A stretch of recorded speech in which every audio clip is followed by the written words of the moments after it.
अस्सलाम वालेकुम जी, मैं हूं ज़िया बलोच। सामीन, chief justice Pakistan justice Qazi Faez Isa साहब ने जब 8 फरवरी को इलेक्शन कराने का ऐलान किया तो उन्होंने दो बातें ख़ास तौर पर की थी। उन्होंने कहा था कि इलेक्शन कमीशन और सदर मुमलिकत बाहमी मशवरा करें, डेट फाइनल वो करें, लेकिन जो उसकी अनाउंसमेंट होगी वो सुप्रीम कोर्ट ऑफ पाकिस्तान से होगी, अदालत करेगी। और फिर उन्होंने कहा जी कुछ भी हो जाए, अब ये 8 फरवरी की डिसाइड हो चुकी है तारीख, अब हर सूरत 8 फरवरी को इलेक्शन ज़रूर होंगे। और साथ उन्होंने ये कहा कि अगर कोई शख्स इस हवाले से कोई बदगुमानी फैलाना चाहे, कोई शकूक व शुबहात पैदा करना चाहे, तो उनके खिलाफ बाकायदा तौहीन अदालत की कार्रवाई की जाएगी। मतलब उन्होंने इंतबाह कर दिया था। और साथ ही एक लफ्ज़ तो उन्होंने कहे कि जिसे भी शक है कि 8 फरवरी को इलेक्शन नहीं होगा, वो ये बात टीवी पर न कहे, अपनी जाकर बीवी से बात करे। टीवी पर बात करने की उसे इजाज़त नहीं होगी। लेकिन आज आप किसी भी टीवी चैनल का कोई टॉक शो उठाकर देख लें, कोई प्रोग्राम उठा के देख लें, उसमें आपको बार बार इस बात का इजहार किया जा रहा है कि इलेक्शन मुलतवी हो सकते हैं, 8 फरवरी को इलेक्शन नहीं हो सकते, उसके बहुत सारे इम्कानात हैं और मुख्तदर हलकों में बाकायदा इस पर गौर किया जा रहा है। मेरे सामने ये रोज़नामा जंग है जनाब आज का। आप इसमें जो कॉलम लिखे हुए हैं उनमें कम से कम 3 जो चोटी के कॉलम हैं उसमें कहा गया है कि इलेक्शन 8 फरवरी को होने के इम्कानात कम होते जा रहे हैं और डिले होने के चांसेस ज़्यादा हैं। और उसमें लिखने वाले कौन से हैं जनाब? अंसार अब्बासी साहब जो सीनियर जर्नलिस्ट हैं, उसके बाद सुहेल वड़ाइच साहब कि जिनके बारे में कहा जाता है कि वो इंतहाई बाखबर लोगों में से हैं और उनकी जनाब बड़ी मतलब वो उनके पास खबरें जो है बड़ी पेटेंट होती हैं, ये उनके बारे में कहा गया है। रोजनामा जंग में ही दूसरा कॉलम कि जिसमें उन्होंने कहा है कि इलेक्शन होते हुए नज़र नहीं आ रहे, वो सीनियर जर्नलिस्ट जनाब सुहेल वड़ाइच साहब हैं। और एक तीसरा कॉलम भी लिखा गया है जो हुज़ैफ़ा रहमान ने लिखा है। उन्होंने तो यहाँ तक लिख दिया है कि जनाब इलेक्शन 1 महीने से लेकर कोई 7-8 महीने तक डिले हो सकते हैं और उसका तरीक़ाकार भी लिख दिया गया है। तरीक़ाकार सुहेल वड़ाइच साहब ने जो अपने कॉलम में लिखा है, उन्होंने कहा जी बड़ा संजीदगी से गौर किया जा रहा है, लेकिन 2 सतहों पर इसकी मुखालफत की जा रही है, एक सियासी और दूसरी अदालती सतह पर। एक तो चीफ जस्टिस, बल्कि नाम लिख दिया उन्होंने कि chief justice Pakistan justice Qazi Faez Isa साहब मान नहीं रहे, लेकिन उनसे बातचीत की जा रही है, मतलब उनको कायल करने की कोशिश की जा रही है। और दूसरा जो लिखा है उन्होंने कहा जी पीडीएम की जो दोनों जमातें वो तो बड़ी जनाब मुतमईन है। पीडीएम की 2 बड़ी जमातें कौन सी हैं? आप उनमें मुस्लिम लीग नून है, JUIF है, इवन MQM है, ANP है, दीगर जमातें भी जो है उनको कोई एतराज़ नहीं, इलेक्शन डिले होते हैं नहीं होते कोई मसला नहीं, वो राज़ी हैं।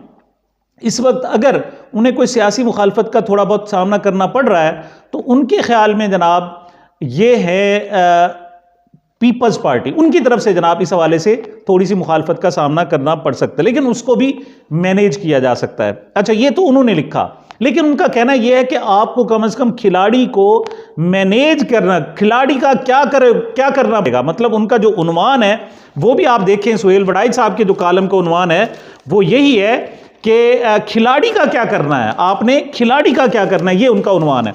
लेकिन हुज़ैफ़ा रहमान साहब, उनके बारे में मंसूर अली खान साहब का ये कहना है कि ये मियाँ शहबाज शरीफ साहब के बिल्कुल करीबी कहे जाते हैं और वो उन बड़े फ़ख्र से कहते हैं कि जनाब मेरा शहबाज शरीफ साहब से ताल्लुक़ है। बल्कि उन्होंने पता नहीं किस जोन में ये बात भी कही कि शहबाज शरीफ साहब हुज़ैफ़ा रहमान के घर भी आ चुके हैं और इतनी उनकी कुर्बत है। अब ये पता नहीं किस तरह की कुर्बत है, मतलब घर तक जो आ जाए उसकी कुर्बत का क्या आलम होगा। ये जुमला सुन के मुझे तो पता नहीं कई ख्यालात आने लगे। और खैर, तो हुज़ैफ़ा रहमान साहब ने बाकायदा उसका तरीका भी बता दिया कि इलेक्शन कैसे डिले किया जा सकता है। वो कहते हैं जनाब कि अगर हमारे इस वक्त मुसर है जनाब चीफ जस्टिस साहब के, नहीं जी इलेक्शन टाइम पे कराने हैं, 8 फरवरी को और सूरत करवाने हैं, लेकिन वो कहते हैं कि जो मौजूदा निगरान वज़ीर आज़म हैं इनवारुल हक काकड़ साहब, वो आकर इस्तीफ़ा दे देते हैं, तो फिर कहाँ से इलेक्शन कराएंगे, कौन कराएगा बताएं। फिर साहब ज़रा आपको एक केयर टेकर गवर्नमेंट सारी की सारी ख़त्म हो जाएगी, तमाम के तमाम वज़ीर ख़त्म हो जाएंगे, तमाम तक की तमाम हुकूमत ख़त्म हो जाएगी और किसी को 1 रुपया खर्च करने की इजाज़त नहीं होगी, कोई एक ऑर्डर जारी करने की इजाज़त नहीं होगी। तो ऐसी सूरत में क्या होगा? ऐसी सूरत में वज़ीर आज़म और अपोजिशन लीडर, वज़ीर आज़म कौन है? साबिक वज़ीर मियाँ शहबाज शरीफ साहब और अपोजिशन लीडर जनाब राजा रियाज साहब, वो मिल बैठेंगे और फिर एक और वज़ीर आज़म को चुनेंगे निगरान वज़ीर आज़म। और निगरान वज़ीर आज़म आकर ये तो नहीं कहेगा मैं 15 दिन में, 20 दिन में, महीने में जनाब इलेक्शन करा दूंगा। वो कहेगा जी मुझे प्रॉपर टाइम चाहिए, फिर मुझे प्रॉपर टाइम चाहिए, फिर एक नई फिर नेगोशिएशन, फिर सारी सूरत हाल। तो ऐसे में काजी साहब क्या कर लेंगे? काजी साहब भी कुछ नहीं कर सकते। उससे पहले बंदियाल साहब अगर कुछ नहीं कर सके, चीफ जस्टिस साहब थे, उन्होंने पंजाब में इलेक्शन कराने का हुक्म दिया था और उन्होंने कहा जी पैसे ही नहीं हम नहीं देते, और यहाँ बहुत सारे मसाइल पैदा हो सकते हैं, तो आप क्या कर लेंगे?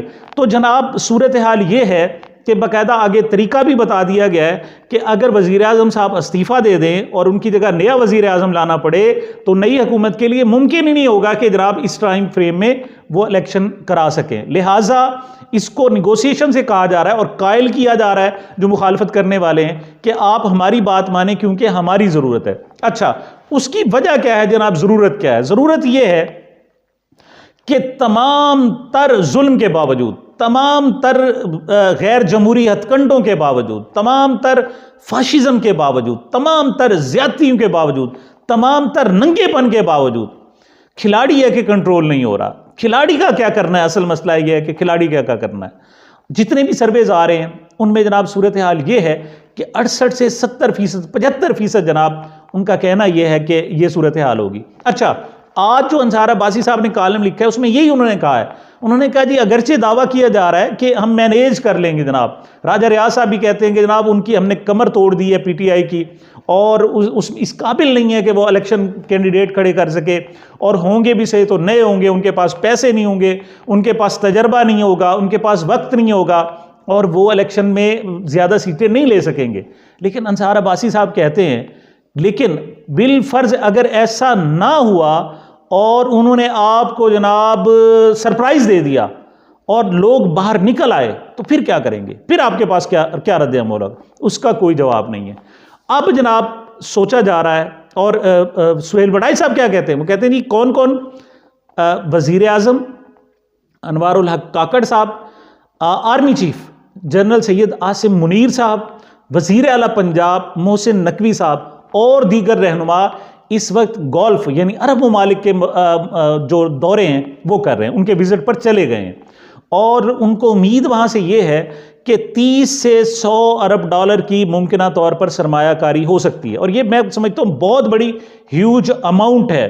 अगर ये सरमायाकारी होती है तो फिर इलेक्शन नहीं होंगे, मतलब आने वाले 2-3 हफ्तों में ये बात फाइनल हो जाएगी कि इलेक्शन हो रहे हैं या नहीं हो रहे। अगर सरमायाकारी आ जाती है, पैसे आ जाते हैं, फिर इलेक्शन नहीं होंगे। फिर चाहे IMF भी पैसे ना दे, वो ना माने, कोई बात नहीं, गुजारा हो जाएगा। लेकिन अगर ये जो दौरे पर गए हुए हैं जनाब तीनों हमारे बड़े, अगर वहाँ से आउटपुट नहीं मिलता तो फिर मजबूरन है, फिर IMF का भी सहारा लेना पड़ेगा और फिर वक्त पर इलेक्शन भी कराने पड़ेंगे।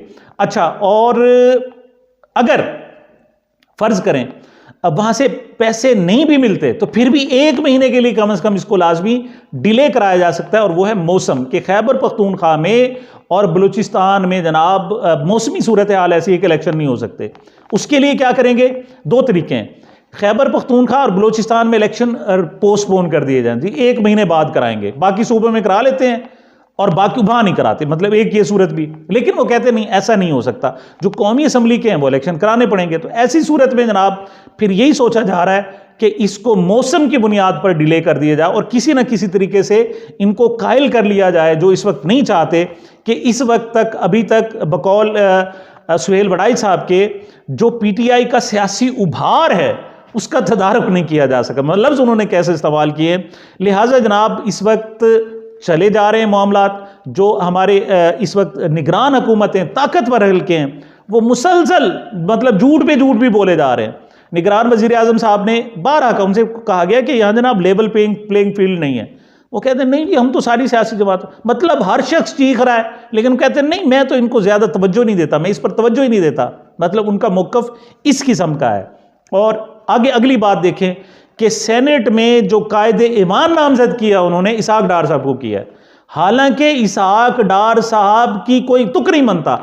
इस वक्त भी देखा जाए तो 26 सीटें सेनेट में, सबसे बड़ी जो पार्टी है PTI है, उसके बाद पीपल्स पार्टी है जिसकी 21 सीटें हैं, और उसके बाद मुस्लिम लीग नून है जिसके 16 हैं। इस लिहाज से भी अगर देखा जाए तो इस वक्त मतलब वफाक में हुकूमत नून लीग की तो नहीं है कि वहाँ कायदे ईवान उनका होगा सेनेट में, लेकिन इस लिहाज से तो फिर पीटीआई का बनना चाहिए था। और ना सिर्फ उनका मुंह बंद किया गया, उनको राजी किया गया कि उनको ऐलान किया गया, बल्कि इसहाक डार की सेनेट में कायदे ईवान नामजदगी का मतलब बाकायदा टेक्निकली ऐलान करना है कि इस वक्त हुकूमत मुस्लिम लीग नून की है।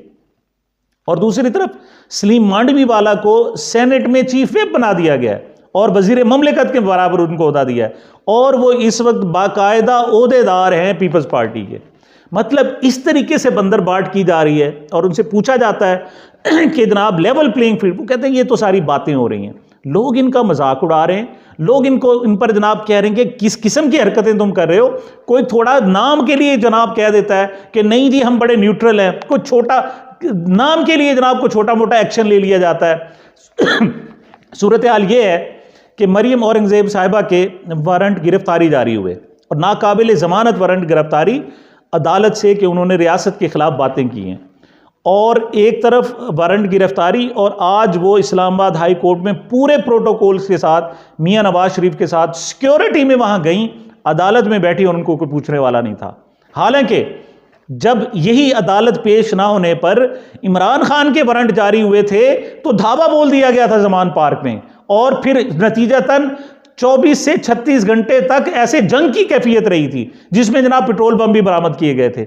लेकिन यहां कोई पूछने वाला नहीं, मतलब ऐलान कर दिया गया है कि हमने झूठ बोलना है और डिठाई के साथ झूठ बोलना है। लेकिन इस सारे बंदोबस्त के बावजूद खिलाड़ी है कि काबू नहीं आ रहा। अब सारा का सारा जो दारोमदार है ये गल्फ का जो अरब कंट्रीज का जो वफद है, मतलब हमारा जो गया हुआ है, हमारे 3 बड़े आर्मी चीफ, वजीर आजम और वजीर आला पंजाब, उनके दौरे के नताइज पर मुनहसर है। अगर वो कामयाब हुए तो बकौल हमारे सियासी दानिश्वरों के फिर इलेक्शन को भूल जाएं, और वो सिर्फ फिर अगस्त सितंबर तक 2024 तक नहीं, उससे ज़्यादा भी डिले हो सकते हैं। वरना ये मुआशी तरक्की में वो कहते हैं इलेक्शन की वजह से वक्फा आ जाएगा और वो किसी तौर पर भी मुनासिब नहीं है। लेकिन अगर वहाँ से नहीं मिलता तो फिर देखेंगे कि खिलाड़ी को कैसे कंट्रोल करना है। बहरहाल कंट्रोल किए बगैर इलेक्शन नहीं होंगे। सामीन, ये मेरी अब तक की गुजारिशात थी। मुझे मेरे इस चैनल को अपनी मोहब्बतों और दुआओं में याद रखिएगा। मिलते हैं छोटे से वक्फे के बाद।